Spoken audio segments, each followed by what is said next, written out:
Halo teman-teman semua, welcome back to LS7 Channel. Apa kabar teman-teman sekalian? Semoga semuanya selalu dalam keadaan sehat walafiat ya.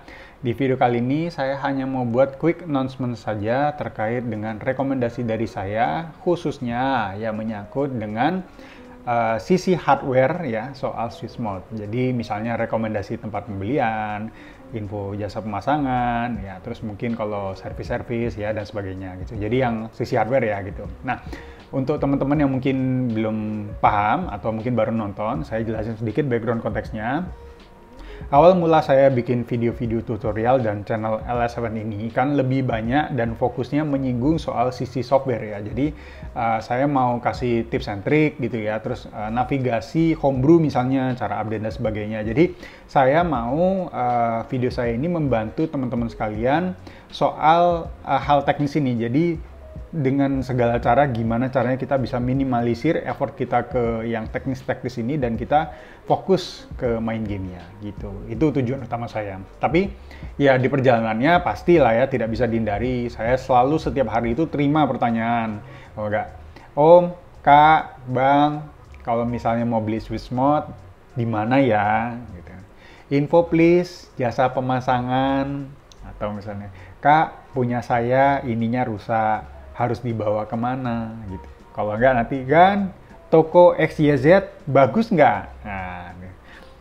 Nah, selalu saya terima yang seperti itu ya.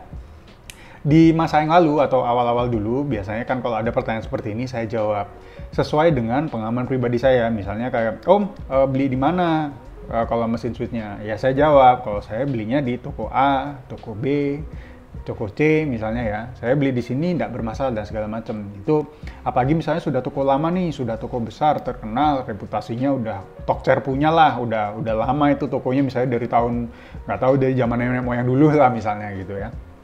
Nah, so far yang pertama tidak ada masalah 1-2 ya. Makin berjalan ke sini mungkin saya nggak tahu ya, banyak faktor, mungkin tiap hari dapat pertanyaan kayak gitu, mungkin putaran barangnya juga tambah banyak gitu, terutama rata-rata mungkin kalau pembelian mesin baru ya, terus selalu dapat feedback yang soal keluh kesah gitu maksudnya. Jadi saya so far paling tidak ada di atas 5 store yang saya sebut dan rekomendasikan ke teman-teman sekalian ya, berdasarkan tempat juga. Kadang-kadang ada yang tanya kan mungkin luar Jawa ya kan, di Kalimantan, di Sumatera dan segala macam tuh ya, sebisanya mungkin kan saya rekomend di tempat yang dekat ya supaya tidak kalah dengan ongkos ya, akomodasi dan segala macam gitu. Itu juga termasuk. Terus ya akhirnya intinya misalnya saya udah rekomend di atas 5 toko itu, dan setidaknya paling sedikit per store yang saya rekomendasikan itu 2 orang itu pernah kembali sama saya, bukan komplain gimana, tapi menceritakan keluh kesahnya tentang pengalaman pembelanjaan mereka di store yang saya rekomendasikan tersebut. Ya misalnya mungkin ya sorry itu saya mungkin kalau pas beli barangnya terus tiba-tiba red light, terus mungkin pengalaman komunikasi dengan store adminnya kurang enak, atau mungkin term and conditionnya kurang jelas ya kan, mungkin terus ada yang lebih buruk dari itu lagi juga saya pernah terima gitu ya. Jadi agak sulit gitu, karena masalahnya gini, kalau misalnya saya terima cerita-cerita seperti itu dari teman-teman tentang pengalaman yang kurang menyenangkan atas rekomendasi saya, itu jadi agak repot. Karena gini, satu, saya tidak kenal store-nya juga, maksudnya kan ya kan situ tanya sama saya ya kan, rekomendasi beli di mana? Loh kalau saya belinya di sini kan gitu.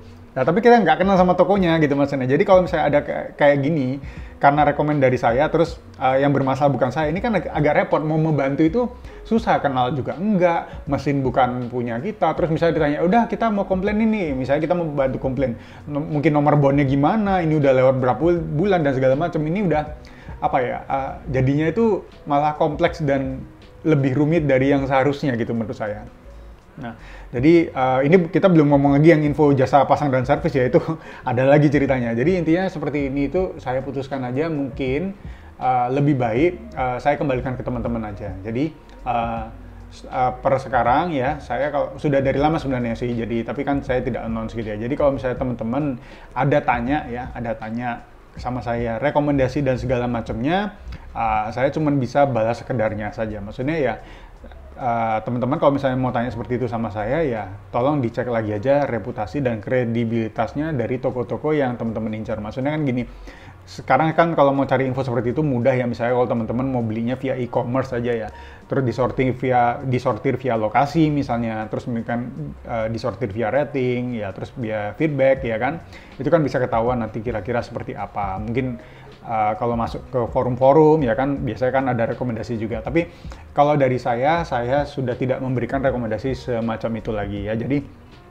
mohon maaf, soalnya kan kalau pengalaman belanja orang ini kan banyak faktor ya. Soalnya gini, misalnya waktu saya beli di toko yang sama dengan teman-teman ya, misalnya hari ini saya beli, ketemu orangnya misalnya enak gitu, nggak masalah. Terus 2-3 hari lagi ketemu orang lain yang beli, pas dilayani dengan orang sama, mungkin orangnya lagi bad mood, lagi bad day, ya kan, kita kan nggak tahu ya, nggak bisa kontrol gitu. Terus kan itu yang kontrol itu sistemnya tokonya gitu, dan saya tidak ada tidak ada wewenang ya maksudnya. Jadi kan ya kalau misalnya pas yang bermasalah seperti itu, saya harus gimana, saya harus ngapain, jadinya kan kita kayak jatuhnya kayak curcol gitu ya, kayak curhat gitu kan. Jadi kan susah juga, tapi kan tidak membantu masalah aktualnya gitu loh. Jadi agak repot gitu. Ya semoga teman-teman paham maksud saya. Jadi kalau teman-teman misalnya next time ada tanya sama saya kayak gitu, saya officially announce saja kalau ada pertanyaan seperti itu, saya kembalikan lagi. Tolong dicek kredibilitas masing-masing toko, soalnya saya yakin teman-teman biasanya udah kayak gini 9 dari 10 udah punya inceran gitu biasanya. Biasanya dia udah tahu, soalnya dia udah mention nama store atau tempat tertentu. Bang, kalau ini bagus nggak? Nah, berarti kan udah ada inceran tuh. Saya sih pesan lagi, coba cek aja sendiri gitu. Soalnya kan, misalnya saya posisinya tidak di Jakarta ya kan. Nanti akomodasi kirimnya kalau di sana bisa via ojek online kan lebih enak, lebih aman dibanding misalnya notabene saya yang harus via ekspedisi misalnya gitu. Ya kan, ini kan banyak faktor lagi gitu ya. Jadi teman-teman sesuaikan, mungkin harganya juga, budget dan segala macamnya. Soalnya kan apalagi ngomongin harga lagi. Ini tentatif, fluktuatif, ya kan, terus nanti willingness to spend-nya orang-orang kan beda-beda. Jadi misalnya buat beberapa orang misalnya let's say 4 juta sangat mahal, yang buat orang lain 4 juta itu tutup mata kayak jajan aja satu hari misalnya kan ada yang seperti itu gitu ya. Jadi variabelnya terlalu banyak untuk saya tanggapi satu persatu. Jadi untuk rekomendasi seperti itu, sekali lagi saya sudah tidak memberikan, dan teman-teman saya arahkan untuk meriset ya satu-satu. Jadi pesan saya untuk selalu lihat syarat dan ketentuan masing-masing store, khususnya untuk pembelian ini ya, mesin yang langsung jadi. Ya, jadi misalnya teman-teman tanyakan harganya berapa ya, mungkin mau di-compare dengan store lain.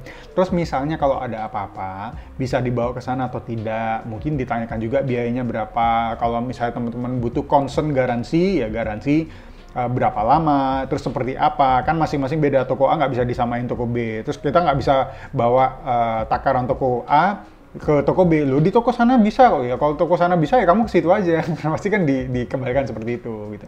Apalagi kalau info jasa pemasangan itu coba dicek ya kredibilitasnya juga. Ini kan soalnya kan kita menitipkan barang sama dia gitu ya, terus reputasi dan segala macam saya kira bisa dicek lah seperti itu ya. Nah, terus lanjutan dari saya tidak memberikan seperti ini itu apa? Jadi stay tune, saya cari gandengan supaya saya bisa paling tidak masuk total in control, ngurusin dan ikut mengawasi gitu ya. Nanti saya akan bahas mungkin di video berikutnya gitu. Jadi teman-teman hati-hati ya, spend your money wisely ya. Nanti dicek aja. Semoga saya harap teman-teman tetap bahagia lah maksudnya. Bahagia dalam artian kalau misalnya beli ya, terus teman-teman tidak kenapa-kenapa, teman-teman bisa fokus untuk main gamenya, lebih happy. Kan kita dari awal kan kita mau beli konsol apapun kan kita maunya kan cari happy ya, cari kesibukan yang menggembirakan kita. Saya harap itu. Oke, segini dulu saya rasa.